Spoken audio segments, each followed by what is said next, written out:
Hello बच्चों, कैसे हो आप लोग? अच्छे होंगे बेटा। बेटा मैं आज आपके लिए लेकर के आई हूँ कबीरदास जी का जीवन परिचय। ठीक है, तो आज हम जानेंगे कबीरदास जी का जीवन परिचय। देख लेते हैं बेटा। जो कबीरदास जी थे हमारे, कबीरदास जी भक्त काल के कवि थे। ठीक है, तो पहले जान लेते हैं, शॉर्ट में जीवन परिचय जान लेते हैं कबीरदास जी का। कबीरदास जी का जन्म 1455 ईस्वी में हुआ था और इनका जन्म स्थान क्या था? काशी में हुआ था। ठीक है, इनके जन्म स्थान के विषय में अनेक मतभेद थे। ठीक है, तो इनका जन्म स्थान क्या? काशी उत्तर प्रदेश में माना जाता है। गुरु इनके रामानंद जी थे और इनकी पत्नी का नाम था लोई और पुत्र कमाल, पुत्री कमाली। रचनाएं इनकी साखी, सबद और रवेनी। ठीक है, मृत्यु संवत 1575 में। ठीक है बेटा।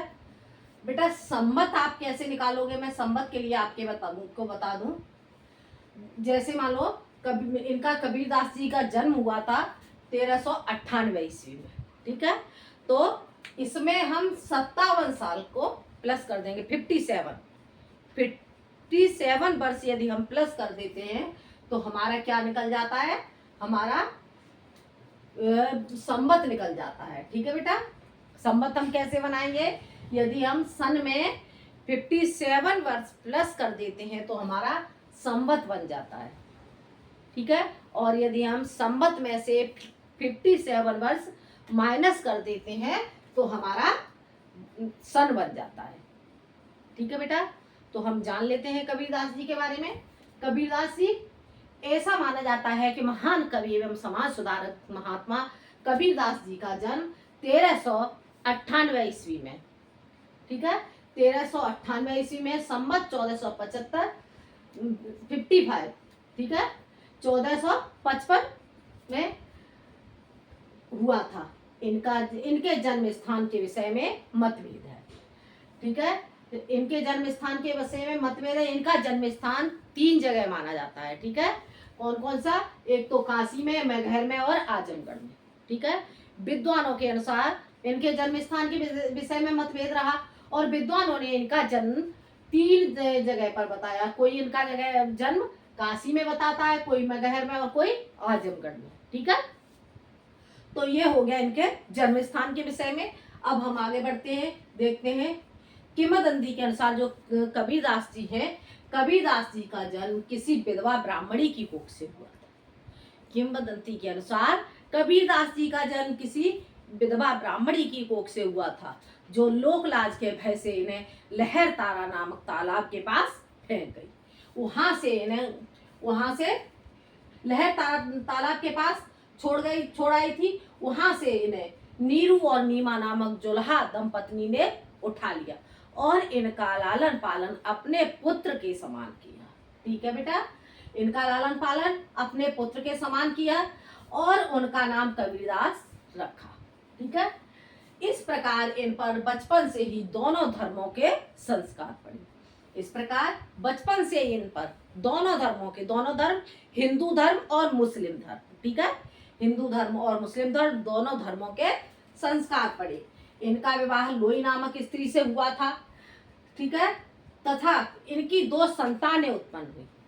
इनका विवाह लोई नामक स्त्री से हुआ था और उनसे इन्हें 2 संतानों की प्राप्ति हुई। इनके पुत्र का नाम था कमाल और पुत्री का नाम था कमाली। ठीक है, इनके गुरु रामानंद जी से, इन्हीं से शिक्षा दीक्षा पा करके ये संत महात्मा बन गए।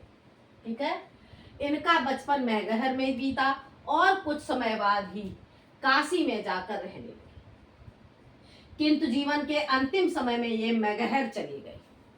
ठीक है, क्योंकि उस समय यह धारणा प्रचलित थी कि काशी में मरने वाले को स्वर्ग तथा मगहर में मरने वाले को नरक की प्राप्ति होती है। क्या धारणा वहां पर प्रचलित थी? वहां धारणा प्रचलित थी कि जिस मनुष्य की काशी में मृत्यु होती है उसे स्वर्ग की प्राप्ति होती है और जिस मनुष्य की मगहर में मृत्यु होती है उसे नरक की प्राप्ति होती है।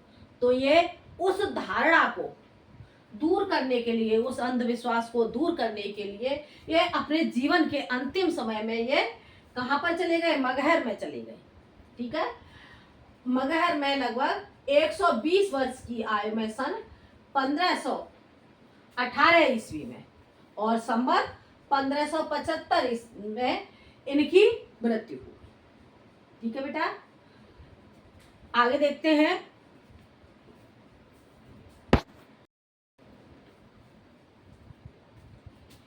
इनके सबका दाह संस्कार, इनके सबका दाह संस्कार किस विधि से किया जाए, इस बात को लेकर हिंदू और मुस्लिम दोनों धर्मों के बीच में, दोनों धर्मों के लोगों में विवाद होने लगा। ठीक है बेटा, क्योंकि ये हिंदू और मुस्लिम दोनों धर्मों के इन पर संस्कार पड़े थे, क्योंकि इन्होंने एक ब्राह्मणी की कोख से जन्म लिया था और इनका लालन पालन मुस्लिम परिवार में हुआ था। ठीक है, तो इनके सबका दाह संस्कार किस विधि से किया जाए, इस बात को लेकर के हिंदू और मुस्लिम दोनों धर्मों के लोगों में विवाद होने लगा। ठीक है, जब इनका कफन उठाकर देखा गया तो शव के स्थान पर पुष्प राशि प्राप्त हुई। जब कफन उठाकर देखा गया तो इनके शव के स्थान पर पुष्प राशि प्राप्त हुई, जिसे दोनों धर्मों के लोगों ने आधा आधा बांट लिया। ठीक है, दोनों धर्मों के लोगों ने आधा आधा बांट लिया और इनके बीच का जो विवाद था वो समाप्त हो गया। ठीक है बेटा, आगे हम जानेंगे कबीरदास जी का साहित्यिक परिचय। ठीक है, कबीरदास जी श्रेष्ठ कवि उपदेशक व समाज सुधारक थे। कबीरदास जी श्रेष्ठ कवि उपदेशक व समाज सुधारक थे। ठीक है, इन्होंने पुस्तकीय ज्ञान प्राप्त नहीं किया, परंतु अंतर्ज्ञान की दृष्टि से वे बहुमुखी प्रतिभा से संपन्न थे। इन्होंने पुस्तकीय ज्ञान प्राप्त नहीं किया, किंतु ये अंतर्ज्ञान की दृष्टि से बहुमुखी प्रतिभा के संपन्न थे। पुस्तकीय ज्ञान इन्होंने प्राप्त नहीं किया, इन्होंने स्वयं स्वीकार किया है, मस कागज छुयो नहीं और कलम गई नहीं हाथ। ठीक है बेटा, उन्हें काव्य प्रतिभा गुरु रामानंद जी से प्राप्त हुई, क्योंकि इनके गुरु रामानंद जी से और उन्हीं के द्वारा इन्हें काव्य प्रतिभा प्राप्त हुई। इन्होंने अपनी अनुभूतियों को स्वाभाविक रूप से दोहों में व्यक्त किया। इन्होंने अपनी अनुभूतियों को स्वाभाविक रूप से दोहों में व्यक्त किया और इनके शिष्यों ने इन्हें लिपिबद्ध किया। ये पढ़े लिखे नहीं थे। ठीक है, इन्होंने अपनी अनुभूतियों को स्वाभाविक रूप से दोहों में व्यक्त किया और इनके शिष्यों ने इन्हें लिपिबद्ध किया।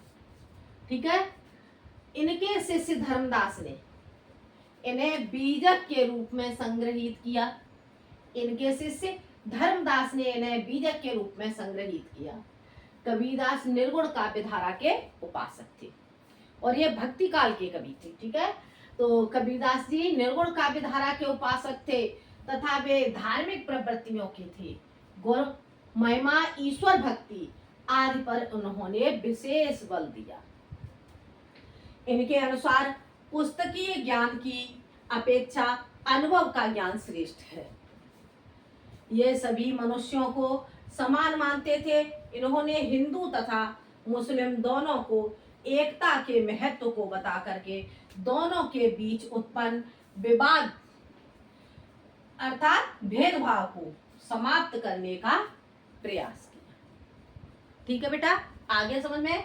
तो ये था आपका कबीरदास जी का जीवन परिचय। ठीक है बेटा, वैसे आपको कबीरदास जी का जन्म 1455 में और संवत है बेटा ये। ठीक है, 1455 क्या है, 1455 इनका संवत है और जन्म काशी में हुआ था।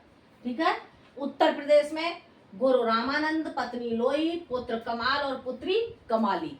ठीक है, इनके पुत्र का नाम कमाल और पुत्री का नाम कमाली। रचना इनकी साखी समुद्रमैनी, मृत्यु इनकी संवत 1575। ठीक है बेटा, ये हो गया इनका जीवन परिचय और साहित्यिक परिचय। अब हम जानेंगे इनकी कृतियां। ठीक है, अब हम क्या जानेंगे, अब हम जानेंगे कबीरदास जी की कृतियां।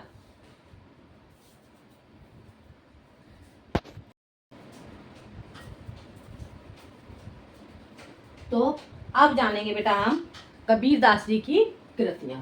ठीक है, कृतियां क्या है कबीरदास जी की, कृतियां भी कह सकते हैं और इन्हें रचना भी कह सकते हैं। ठीक है, तो कबीरदास जी पढ़े लिखे नहीं थे।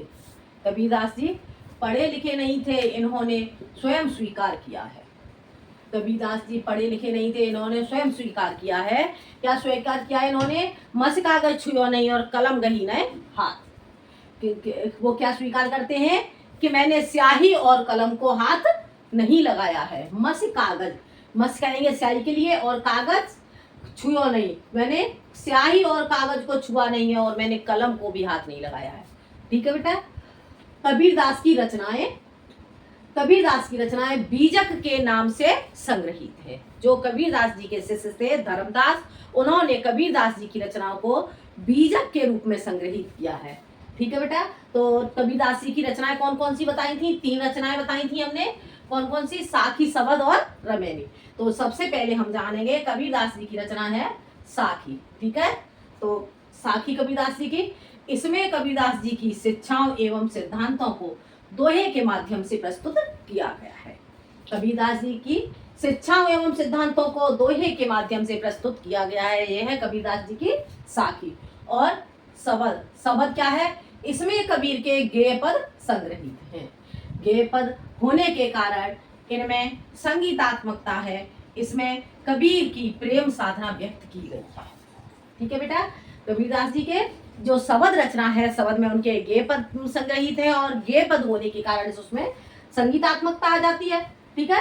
और इसमें कबीर की प्रेम साधना व्यक्त की गई है। आगे है इनकी रचना रमैनी। यह चौपाई एवं दोहा छंद में रचित है। ठीक है। जो रमैनी है, रमैनी दोहा और चौपाई छंद में रचित है। इसमें कबीर के रहस्यवादी व दार्शनिक विचार प्रकट हुए हैं। ठीक है बेटा। तो ये था कबीरदास जी का जीवन परिचय, साहित्यिक परिचय और कृति। ठीक है। तो आज मैंने आपको बताया कबीरदास जी का जीवन परिचय, साहित्यिक परिचय और कृति। ठीक है। अगले वीडियो में मैं आपके लिए लेकर के आऊंगी एक नए टॉपिक के साथ। यदि आपको वीडियो पसंद आए तो लाइक करें, सब्सक्राइब करें और शेयर करें। ठीक है। आज के लिए इतना ही। धन्यवाद।